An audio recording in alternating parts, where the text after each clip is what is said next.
වර්තමාන ලෝකයේ ජයග්‍රහණ අත්පත් කරගෙන තිබෙන රාජ්‍යයන් ආර්ථික වශයෙන් බැලුවත් සමාජීය ලෙස බැලුවත් ඒ ජයග්‍රහණයන් අත්පත් කරගෙන තිබෙන්නේ ඔවුන් වෙනස් වෙන වෙළඳපොළ වෙනස් වෙන මාදිලී අත්පත් කරගන්න සමත් වීමේ ප්‍රතිඵල.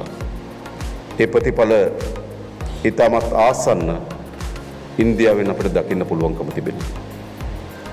එය විශාල ආර්ථිකයකට හිමිකම් දක්වන්න ලෝකේ ප්‍රබලතම රාජ්‍යයක් හැටියට නැගී සිටින්න ප්‍රධාන හේතු සාධක වී තිබෙන්නේ මිනිස්සුන්ගේ අවශ්‍යතාවයන් සපුරා ගන්නා මාදිලියට අනුරූප වන පරිදි අවශ්‍ය වෙන වෙනස්කම් ඇති කර ගැනීම සඳහා අවශ්‍ය නවෝත්පාදනයන් හරහා.